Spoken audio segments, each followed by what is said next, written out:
সুমন হাওলাদারের জীবন কাহিনী উপস্থাপনা করা হয়েছে।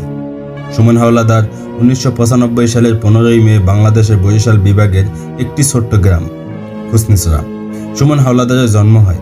গ্রামটি ছিল প্রকৃতির সাথে একান্ত, কিন্তু আর্থিকভাবে বেশ সীমিত। সুমনের পরিবার ছিল গ্রামের একটি সাধারণ পরিবার। তার বাবা পান্না হাওলাদার একজন কৃষক হিসাবে মাটির সঙ্গে কাজ করতেন, আর মা তাসলিমা হাওলাদার গৃহিণী হিসাবে পরিবারের দৈনন্দিন কাজকর্ম সামলাতেন। সুমনের ছোট ভাই মিলন হাওলাদার তার সঙ্গে বড় হয়ে উঠেছিলেন। সুমন ছোট্টবেলা থেকেই নানান ধরনের আর্থিক সমস্যার মধ্যে বেড়ে উঠেছেন। তার পরিবার গ্রামে কৃষিকাজের নানান ধরনের ছোটোখাটো কাজ করেও পরিবারে চালানোর জন্য প্রয়োজনীয় অর্থের অভাব অনুভব করতেন। সুমন যখন শিশু, তখন তার মনের মধ্যে একটি স্বপ্ন জেগে ওঠে, পরিবারের জন্য উন্নত জীবন নিশ্চিত করা। শিক্ষার ক্ষেত্রে সুমনের সুযোগ ছিল সীমিত। আর্থিকের কারণে তিনি কখনোই স্কুলে যেতে পারেননি। গ্রামের স্কুলের দিকে তাকিয়েও তার পড়াশোনার সুযোগ মেলেনি। তবে তার মনের মধ্যে শিক্ষার অভাব পূরণের একটি গভীর ইচ্ছা ছিল। পরিবারের প্রতি তার দায়বদ্ধতা এবং আত্মবিশ্বাস তাকে শক্তি দিয়েছে। যখন সুমন যুবক হন, তখন তিনি বিদেশে যাওয়ার সিদ্ধান্ত নেন। তার এই সিদ্ধান্তের পিছনে ছিল একটি দৃঢ় লক্ষ্য, পরিবারের জন্য একটি উন্নত জীবন উপহার দেওয়া।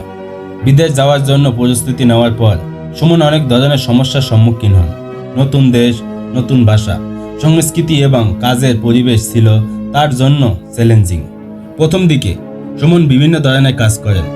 নির্মাণ শ্রমিক, কৃষক সহ নানান ধরনের কাজ করে তিনি বিদেশে জীবনযাপন শুরু করে। নতুন পরিবেশের সঙ্গে অভ্যস্ত হতে অনেক সময় লেগে যায়। স্থানীয় ভাষা ও সংস্কৃতির সঙ্গে খাপ খাইয়ে নিতে তাকে প্রচুর চেষ্টা করতে হয়।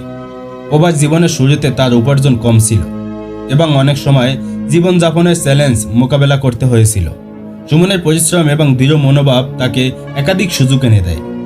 তার দক্ষতা ও নিষ্ঠার কারণে ধীরে ধীরে তার আয় বাড়তে থাকে এবং তিনি পরিবারের জন্য নিয়মিতভাবে টাকা পাঠাতে সক্ষম হন। সুমনের এই পরিশ্রমের ফলস্বরূপ তার পরিবার গ্রামে কিছুটা স্বস্তি পেতে শুরু করে। সুমনের জীবনের একটি গুরুত্বপূর্ণ মুহূর্ত হল তার বিয়ের ঘটনা। সুমন বিয়ে করেন নিপা বেগমকে। নিপা বেগম, যিনি গৃহিণী হিসেবে গ্রামের পরিবারের দায়িত্ব সামলান। তার সঙ্গে সুমনের সম্পর্ক একটি মধুর বন্ধনে পরিণত হয়।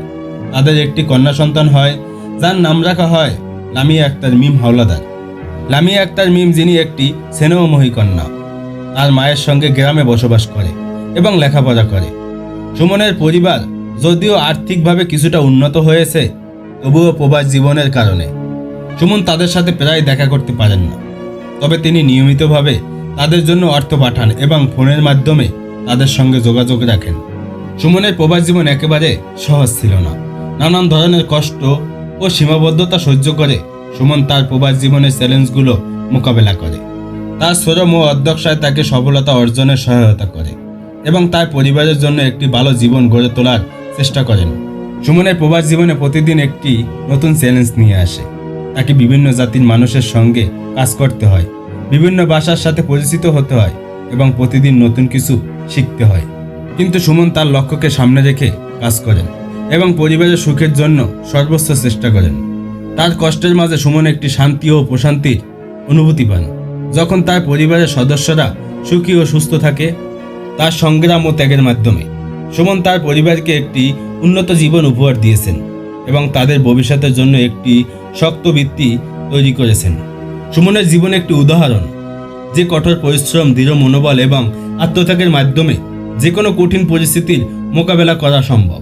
তার প্রবাস জীবনের সংগ্রাম এবং কষ্টের মাধ্যমে তার পরিবার একটি সুন্দর জীবন লাভ করেছেন এবং সুমনের প্রবাস জীবনের প্রতিটি পদক্ষেপে তার পরিবারের সুখের জন্য এক মূল্যবান উপহার। এভাবে সুমনের জীবন কাহিনী উপস্থাপনা করা হয়েছে। ধন্যবাদ সকলকে। আরে আরে আরে ওয়েট গাইস, কোথায় যাচ্ছেন? আমরা আপনাদের জন্য সময় নষ্ট করে এত সুন্দর ভিডিও তৈরি করলাম, আর আপনারা একটা লাইক কমেন্ট না করে চলে যাচ্ছেন। এটাই আপনাদের ভালোবাসা? এমন সুন্দর ভিডিও পেতে আমাদের সাথে থাকুন, আর আমাদের ভিডিওগুলো বেশি বেশি শেয়ার করুন আপনার প্রিয় মানুষের কাছে। আর হ্যাঁ, একটা কথা, চ্যানেলটি অবশ্যই সাবস্ক্রাইব করে পাশের বেল বাটনটি প্রেস করে রাখুন পরবর্তী ভিডিও সবার আগে পেতে। অনেক সময় নষ্ট করলাম। ধন্যবাদ সবাইকে, ভালো থাকবেন। আল্লাহ হাফেজ।